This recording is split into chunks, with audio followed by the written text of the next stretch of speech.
There is a moment. It happens to almost everyone born between 1955 and 1964. Someone calls you a boomer. Maybe it's a younger co-worker. Maybe it's your own kid rolling their eyes at the dinner table. Maybe it's a stranger on the internet who doesn't know your name, your story, or anything about the decade that actually built you. And something inside you reacts, not just with irritation, with something deeper than that. With the specific exhaustion of someone who has spent their entire life being handed an identity that doesn't fit and being told to wear it anyway. Because here's what they don't know. Here's what the label erases every single time someone uses it. You know the boomer story. You've heard it your whole life. The counterculture, Woodstock, the summer of love, the generation that changed everything. And you know, quietly, privately, that story was never yours. You weren't at Woodstock. You were watching cartoons. You didn't march against Vietnam. You watched it end on the evening news while eating whatever was in the fridge because nobody was home yet. You didn't inherit the prosperity of the post-war boom. You inherited its hangover. But here's what nobody talks about. The label was never really the problem. The problem is what the label erased. Because when you spend 60 years being called something you're not, something else happens quietly underneath. The thing you actually are gets buried.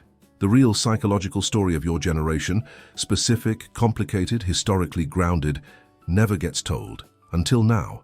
This isn't a nostalgia video. This is an excavation. Every generation comes of age within a story, a narrative about what the world is, how it works, and what you can reasonably expect from it. That story gets into you before you have the language to question it. The early boomers grew up inside a story of expansion, of possibility, of a country that had just won the largest war in human history and was building the most prosperous society the world had ever seen. They expected the world to work because the world had always worked for everyone around them. You grew up inside a completely different story.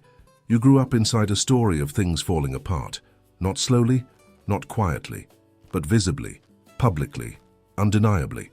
The 1970s was the decade of broken promises. The promise that the government was trustworthy, shattered by Watergate. The promise that America was invincible, dismantled by Vietnam. The promise that prosperity was permanent, interrupted by stagflation, oil shocks, and a recession that nobody in charge seemed able to stop. Promise after promise snapping, on your television, in your classroom, at your kitchen table. And here is what that does to the psychological development of a child. It doesn't make you cynical. Not yet. Cynicism is an adult luxury. What it does is something more fundamental. It creates a specific relationship with reality. A preference for what's actually true over what's supposed to be true. An instinctive wariness toward official narratives. A permanent low-level alertness that comes from growing up in an environment where the ground kept shifting. Psychologists have a term for the worldview that emerges from this kind of formative experience. Earned realism. Not pessimism, not optimism. Realism. The capacity to see things as they actually are instead of as you've been told they should be. That is the fundamental psychological gift and burden of everyone who grew up in the 1970s. Now let's talk about freedom. Growing up in the 1970s had a kind of freedom that subsequent generations genuinely cannot imagine. You roamed. You disappeared for entire days and nobody tracked you. You built your own entertainment before entertainment was delivered to you. You fell down and got back up without a parent hovering nearby. You handled social conflicts without adult intervention. And there is genuine psychological value in all of that. Real resilience, real problem-solving capacity, real comfort with uncertainty. But here's what the nostalgic version always leaves out. That freedom had a cost nobody acknowledged at the time. And your generation has been processing that cost ever since. Because freedom and neglect can look identical from the outside. The economy was brutal for families. Both parents worked not because they wanted to, but because one income no longer covered the bills. The divorce rate doubled. Families reorganized in real time without any social infrastructure to support the children inside those reorganizing families. You had freedom.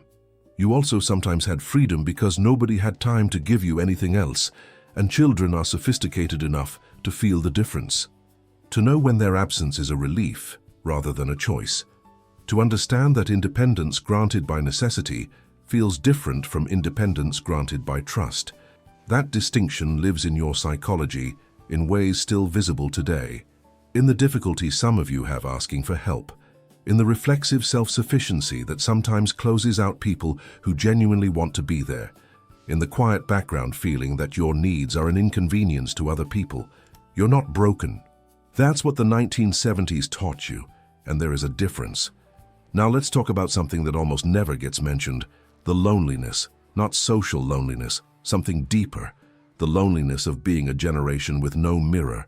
Every generation needs to see itself reflected in the culture, in films, books, music, stories. That's how we know we exist. That's how we know our experiences are real and shared. The early boomers had an enormous cultural mirror. The entire media apparatus of the 1980s and 1990s was dedicated to reflecting their experience back at them. Generation X got their mirror too. Grunge, reality bites, a specific cultural moment that said, this is who you are, and it matters. The millennials got a mirror so overwhelming it became saturation. You got almost nothing. The 1970s childhood that formed you has been treated as either irrelevant or embarrassing in American cultural memory. The disco era is a punchline.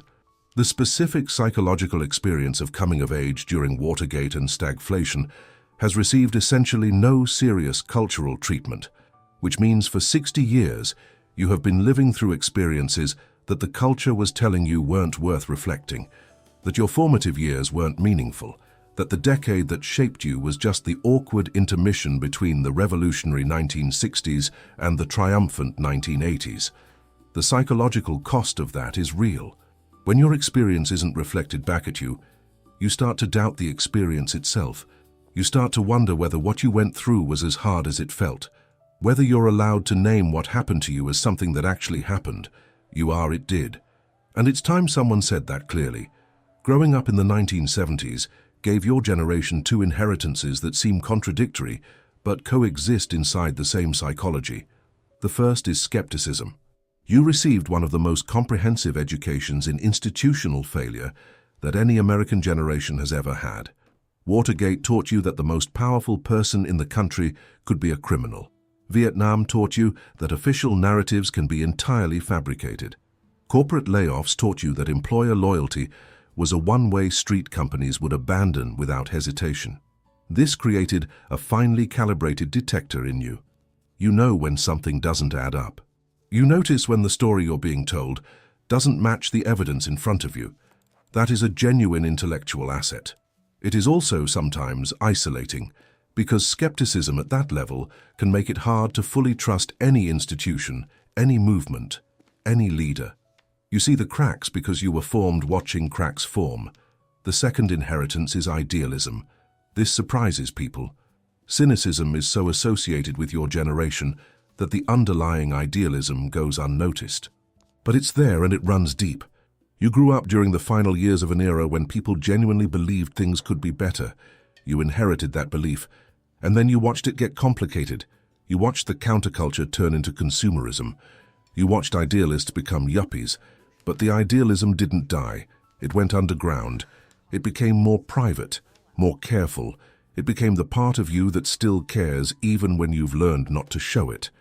That still believes in fairness, even when you've seen exactly how unfair things can be. Skepticism and idealism in the same psychology. That is your specific inheritance from the 1970s, and it makes you more complex, more interesting, and more trustworthy than pure cynics or pure idealists, because you hold both things without needing to resolve the tension into something simpler. There is one more injury that belongs to your generation that almost never gets named: the broken contract.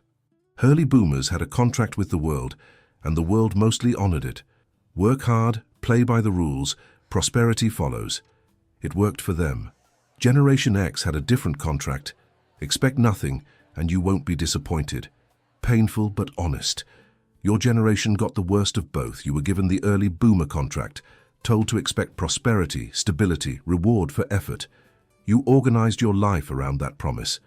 And then the promise wasn't kept. Not because you failed to hold up your end, but because the conditions that made the promise possible changed before you arrived to collect. Psychologists call this relative deprivation. and it has been consistently shown to be more psychologically damaging than absolute poverty. Because it's not just that you didn't have enough, it's that you were told you would, and then you didn't. The gap between expectation and reality is where the wound lives. Your generation has spent 60 years bridging that gap, working harder than the early boomers ever had to, saving more carefully, planning for contingencies the American dream promised weren't part of the deal. That's not weakness. That's what happens to a psychology that was given a promise and had to learn slowly to survive without it. So if you're not a boomer in the way the word usually means, and you're not Generation X, and what are you? You are something American culture doesn't have good language for yet. A generation shaped by difficulty, but not defined by bitterness, molded by institutional failure, but never fully stripped of the belief that something better was possible, promised the world, handed something smaller, and built something real from it anyway. You are the generation that learned to read the room, to feel when the official version doesn't match the truth underneath it, to navigate complexity without needing to collapse it into simple answers, to hold disappointment without being consumed by it. You are old enough to remember when the phone was attached to the wall and a conversation required your full presence, young enough to have learned the digital world without being native to it.